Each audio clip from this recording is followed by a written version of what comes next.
سی pack اب ہے کس سٹیج پہ؟ دیکھیے سی پیک جو ہے اس کا پہلا فیز جو تھا سلیم صافی صاحب وہ 2014 سے 2020 تک تھا، جس کا بنیادی فوکس تھا انفراسٹرکچر کے اوپر۔ پاکستان میں توانائی کا بہت بڑا بحران تھا، تو توانائی کے انفراسٹرکچر کو بنانے پر زور تھا، کنیکٹیوٹی چین اور پاکستان کے درمیان امپروو کرنے پہ، روڈ نیٹ ورک پہ زور تھا، انفارمیشن ٹیکنالوجی کی فائبر آپٹک کیبل کے ذریعے ایک انفارمیشن ہائی وے بنانے پہ زور تھا۔ تو یہ انفراسٹرکچر کے منصوبے تقریباً 2018 تک ہم مکمل کر گئے تھے۔ 2020 اور 25 کے درمیان اس کا فیز تھا انڈسٹریل کوآپریشن کا، جس کے لیے ہم نے 2017-18 میں 9 اکنامک زونز ان کی نشاندہی کی، جنہیں 2020 تک تیار ہونا تھا۔ بدقسمتی سے جب ہماری حکومت گئی تو جو دوسری حکومت پی ٹی آئی کی آئی، اس نے پھر اس منصوبے کو توجہ نہیں دی، اور وہ اسپیشل اکنامک زونز جو کہ 2020 تک تیار ہونے تھے، ان میں سے ایک بھی تیار نہیں تھا جب 2022 میں ہم دوبارہ آئے۔ اس کی وجہ سے وہ سرمایہ کار جو پاکستان آئے ہوئے تھے انڈسٹری ریلوکیٹ کرنے کے لیے، وہ دل برداشتہ ہو کر یہاں سے ویتنام، لاؤس، کمبوڈیا، دوسرے ممالک میں چلے گئے، کیونکہ یہ لوگ تو مہینوں کا انتظار نہیں کرتے، چاہے جائے کہ آپ سالوں کے لیے انہیں انتظار کرائیں۔ تو پاکستان نے 30 سے 40 ارب ڈالر سرمایہ کاری جو ہم 2020 اور 25 کے درمیان حاصل کر سکتے تھے پرائیویٹ سیکٹر سے، انڈسٹری کی ری لوکیشن سے، وہ کھو دی، صرف اس حکومت کی نااہلی کی وجہ سے۔ اور وہ وجہ کیا تھی کہ ہر وہ کام جو مسلم لیگ نون کی حکومت شروع کر کے گئی، وہ سمجھتے تھے کہ یہ شیطانی کام ہے، یہ غلط کام ہے، اور ہم نے اس کی رد کرنا ہے، ہم نے اس کے الٹ چلنا ہے۔ نتیجہ یہ ہے کہ جو پاکستان کی ایک ساکھ بنی تھی اور ایک مومنٹم بنا تھا اکانومی کا، وہ سارا کریش ہو گیا۔ لیکن اب واپس کب دوسرا مرحلہ جو ہے اکنامک زون کی تعمیر کے لیے آپ لوگ کیا کر رہے ہیں؟ 16 ماہ جو ہمیں ملے تو اس میں ہم نے بڑی تیزی کے ساتھ چین کا اعتماد بحال کیا۔ مثال میں آپ کو دیتا ہوں، گوادر ہے، گوادر میں بڑے پروٹیسٹ بھی ہوئے بجلی اور پانی نہ ہونے کی وجہ سے۔ یہ منصوبے ہم 2016-17 میں شروع کر چکے تھے، انہیں ختم ہونا چاہیے تھا 19 تک زیادہ سے زیادہ، لیکن 4 سال ان پہ کام نہیں ہوا۔ ہم نے پھر 16 مہینے میں آتے ساتھ ہی ایران کے ساتھ جو ٹرانسمیشن لائن تھی وہ مکمل کی۔ پہلی دفعہ پاکستان کی تاریخ میں مکران کوسٹ کو نیشنل گرڈ کے ساتھ کنیکٹ کیا، وہ ٹرانسمیشن لائن مکمل کی۔ پھر اسی طرح جو پانی کے منصوبے تھے جو مکمل ہو چکے تھے، صرف پائپنگ گوادر سٹی میں نہیں کی گئی تھی، اس کو 6 ماہ کے اندر مکمل کیا۔ آج گوادر میں پانی کا ایشو نہیں ہے، آج گوادر نیشنل گرڈ سے کنیکٹ ہو چکا ہے۔ اسی طرح جو گوادر پورٹ ہے، اس کی سالانہ مینٹیننس ڈریجنگ ہوتی ہے، جو سلٹ آتی ہے جو مٹی تہہ میں بیٹھتی ہے، اس کو صاف کیا جاتا ہے۔ 4 سال وہ نہیں کی گئی، جس کے نتیجے میں گوادر پورٹ کی جو گہرائی ہے تقریباً 1.5 میٹر کم ہوگی، اور بڑے جہاز لنگر انداز نہیں ہو سکتے تھے۔ ہم نے 16 ماہ میں اس کو فوری طور پہ شروع کرایا، جو اب مکمل ہو گئی ہے، جس سے کہ اب وہ پھر ڈیپ سی پورٹ ہو جائے گی۔ یہ وہ اقدامات ہیں جن سے چینی قیادت متاثر ہوئی کہ اب یہ حکومت سیریس ہے۔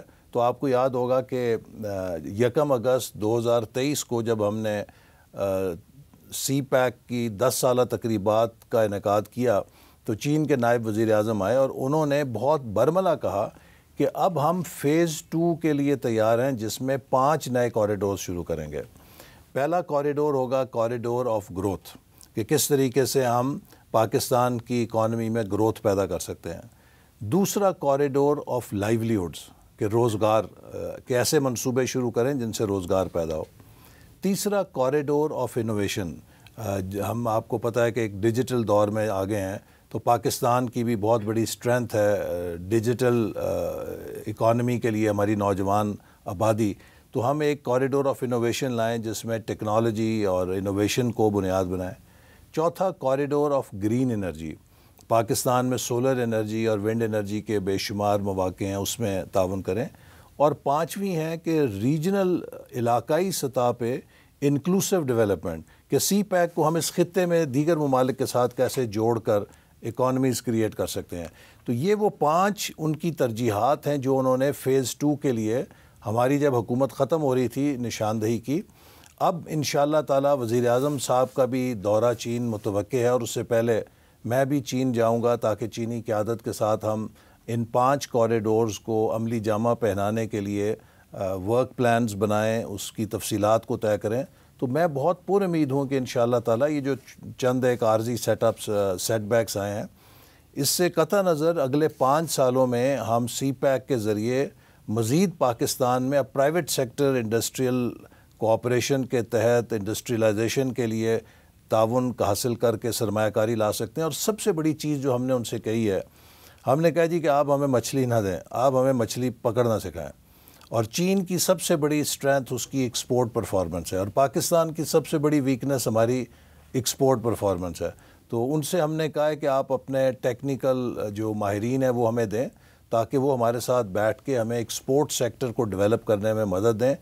پاکستان کے مسئلے تب ہوں گے جب ہم 30 ارب ڈالر سے اگلے 7-8 سالوں میں 100 ارب ڈالر کی ایکسپورٹ پہ جائیں۔ لیکن اس کے لیے انڈسٹری چاہیے، اور انڈسٹری کے لیے بجلی چاہیے اور گیس چاہیے۔ جب اس کی اتنی زیادہ قیمتیں ہوں تو ان حالات میں آپ کس طرح بیرونی سرمایہ کار کو پاکستان کی طرف راغب کر سکیں گے؟ دیکھیے، ایک تو یہ ہے کہ یہ سب چیزیں آپس میں جڑی ہوئی ہیں، اور ہم نے ایک بہت مربوط پروگرام بنایا تھا 16 ماہ کے اندر 5 ایز فریم ورک، جس میں ہم نے پاکستان کے یہ سارے مسائل ایک انٹیگریٹڈ طریقے سے، مربوط طریقے سے ایڈریس کرنے کا ورک پلان بنا کے چھوڑ گئے تھے، تاکہ جب ہم حکومت میں واپس آئیں تو اس پہ فوراً کام کر سکیں۔ پہلی ایکسپورٹ سے متعلق یہ ہے، اگر ہم نے اپنی قومی سلامتی کا دفاع کرنا ہے تو ہمیں ایکسپورٹس چاہیے۔ کیوں؟ اگلے 3 سالوں میں 70-75 ارب ڈالر سے زیادہ آپ نے قرضوں کی ادائیگی کرنی ہے۔ کیسے کریں گے؟ کیا مزید قرضے لے کے کریں گے، یا اپنے زور بازو سے کریں گے؟ اور اپنا زور بازو کیا ہے کہ آپ اپنی برآمدات سے ڈالرز کمائیں، یا اپنی ریمیٹنسز سے ڈالرز حاصل کریں، یا فورن ڈائریکٹ انویسٹمنٹ پاکستان کے اندر آئے۔ تو یہ ہماری سب سے پہلی ترجیح ہے۔ دوسری ترجیح ہے ای پاکستان۔ اس وقت صافی صاحب پوری دنیا ایک ڈیجیٹل ٹرانسفارمیشن سے گزر رہی ہے۔ آرٹیفیشل انٹیلیجنس ہے، روبوٹکس ہیں، بگ ڈیٹا ہے، اور بائیو ٹیکنالوجی ہے، نینو ٹیکنالوجی ہے۔ یہ سب نئی ٹیکنالوجیز پیداوار کے، چاہے زراعت ہے، چاہے صنعت ہے، اس کے سارے کلیے تبدیل کر رہے ہیں۔ تو ہم پاکستان کو کس طرح ایک ای پاکستان، ایک ڈیجیٹل ٹرانسفارمیشن کتنی جلدی کریں، اس میں ہماری نوجوان آبادی ہمارا بہت بڑا ایک ایسٹ ہے۔ تیسری چیز ہے environment and climate change. Pakistan اس وقت دنیا کا 7واں بڑا ولنریبل کنٹری ہے کلائمیٹ ڈیزاسٹر کو۔ 2022 میں تقریباً 30 ارب ڈالر کی ہمیں مار پڑی۔ یہ خطرات آگے اور بھی ہیں، سیلاب بھی آ سکتا ہے، ہیٹ ویو بھی آ سکتی ہے، گلیشیئر میلٹ ڈاؤن بھی ہو سکتا ہے، خشک سالی بھی ہو سکتی ہے۔ ان سب چیزوں سے نبٹنے کے لیے ہمیں اپنی صلاحیت پیدا کرنی ہے، اور فوڈ اینڈ واٹر سیکیورٹی کو سیکیور کرنا ہے۔ اور اس میں ایگریکلچر کے اندر ہم چاہتے ہیں کہ گرین ریولوشن 2.0، جس کا مطلب یہ ہے کہ ٹیکنالوجی کے ذریعے ہم اپنی ایگریکلچر کو اس کلائمیٹ چینج سے کمپیٹیبل کریں، سمارٹ ایگریکلچر کی طرف جائیں۔ چوتھی ای انرجی ہے، جس کی آپ نے ابھی نشاندہی کی۔ دیکھیے، ہمارا فنڈامنٹل پرابلم یہ ہے کہ ہم اپنی توانائی کے لیے بڑی حد تک امپورٹڈ فیول پر انحصار کرتے ہیں، اور اس کی قیمت بہت زیادہ ہو گئی ہے۔ لہٰذا ہم نے پچھلے دور سے ہی ایک ٹرانزیشن شروع کی تھی کہ ہم سولر اور رینیوبلز کی طرف جائیں، تاکہ امپورٹ پر انحصار کم ہو۔ تھر کول جو ہمارے پاس سستا کوئلہ ہے، اس پہ زیادہ انحصار کریں۔ تو ایک چیز تو یہ ہے کہ ہم اپنی جو را مٹیریل کی کاسٹ ہے اس کو کم کریں، اس سے بجلی کی قیمت کم آئے گی۔ دوسری چیز ہے سرکولر ڈیٹ، کہ جو ہماری لیکیجز ہیں، جو ہماری انیفیشنسیز ہیں، ان کو ختم کریں۔ اس کے لیے سمارٹ گریڈ، سمارٹ میٹرز اور اس طرح کے آپ انٹرونشنز ہم پلان کریں کہ جس سے بجلی کی لیکیجز کو کم کیا جا سکے، انیفیشنسیز کو روکا جا سکے، گورننس بہتر کی جا سکے۔ ڈسکوز کی پرائیویٹائزیشن بھی اس میں ایک عمل ہے، تاکہ وہاں پر جو انیفیشنسی ہے وہ ختم ہو۔ لہٰذا energy should be affordable, efficient, اور ساتھ میں گرین انرجی۔ 5واں ای ہے ایکوٹی اینڈ امپاورمنٹ۔ دیکھیے، آپ ترقی کریں، اگر اس کا پھل مساویانہ تقسیم نہیں ہوگا تو کوئی زلزلہ آ جائے گا، سوشل انریسٹ ہو جائے گی، پولیٹیکل انریسٹ ہو جائے گی۔ تو ساتھ ہی ساتھ ہم ٹارگٹ کر رہے ہیں کہ اس ملک میں جو ایکسٹریم غربت ہے اسے ختم کرنے کے لیے انٹرونشنز کی جائیں۔ اس میں ایک تو ہم نے 20 پسماندہ ترین اضلاع کی میپنگ کی ہے، اور ان کے لیے ایک انٹرونشن کا پروگرام شروع کر رہے ہیں کہ اگلے 5 سے 7 سالوں میں وہ اوپر اٹھیں اور ایوریج کے قریب آئیں۔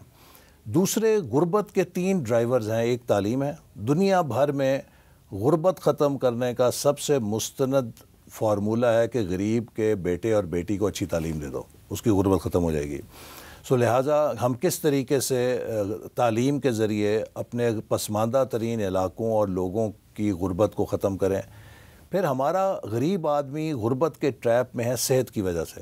ہیپاٹائٹس ہر تیسرا چوتھا بندہ شکار ہے. جس کو ہیپاٹائٹس ہوتا ہے اس کی ایفیشنسی ختم ہے, اس کا بیماری کا خرچہ آ گیا.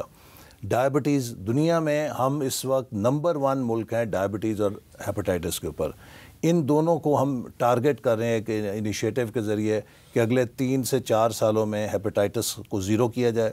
اسی طرح ڈائبٹیز کے خلاف ایک بھرپور مہم چلائی جائے جس سے لوگوں کی صحت بہتر ہو, غریب لوگوں کا علاج کا بل کم ہو. اور تیسری بڑی اہم چیز ہے پاپولیشن پلاننگ. دیکھیے پاکستان میں ابھی جو حالیہ مردم شماری ہوئی ہے, صافی صاحب ہم نے پاپولیشن کی بریک سے پیر اٹھا کے ایکسیلیٹر پہ رکھ دیا. یعنی کہ 1997 سے 2017 تک ہمارا گراف نیچے آ رہا تھا. 2017 اور 23 کے درمیان جو مردم شماری ہوئی ہے اس میں ہماری شرح آبادی بڑھنے کی بڑھ گئی ہے, ایکسیلیٹر پہ آ گئے ہیں. یہ ایک بڑا تباہ کن چیز ہے, چونکہ آپ جتنی بھی ترقی کریں گے اگر آبادی اس سے دگنی بڑھ رہی ہے تو آپ کی وہ ترقی ضائع جائے گی. تو لہذا پاپولیشن پلاننگ کے پروگرام کو صوبوں کے ساتھ مل کے افیکٹو کیا جائے تاکہ لوگ کوالٹی آف پاپولیشن پر آئیں. دیکھیے یہ پرانا جو جنگوں کا زمانہ تھا جب افرادی قوت میٹر کرتی تھی, جب آپ میدان کے اندر جس کا جتنا بڑا جتھا تھا اس کی اتنی بڑی طاقت تھی. اس وقت یقیناً افراد کی تعداد پہ پریمیم تھا کہ کس کے پاس کتنا بڑا جتھا ہے. آج کا دور فزیکل پاور کا نہیں ہے, برین پاور کا ہے. کس کے پاس کس کوالٹی کی ہیومن ریسورس ہے اس پہ اس ملک کی, اس معاشرے کی, اس انسان کی طاقت کا انحصار ہے. تو لہٰذا ہمیں لوگوں میں یہ شعور دینا ہے کہ بھئی اب بچوں کی تعداد نہ بڑھاؤ, بچوں کی کوالٹی بہتر کرو.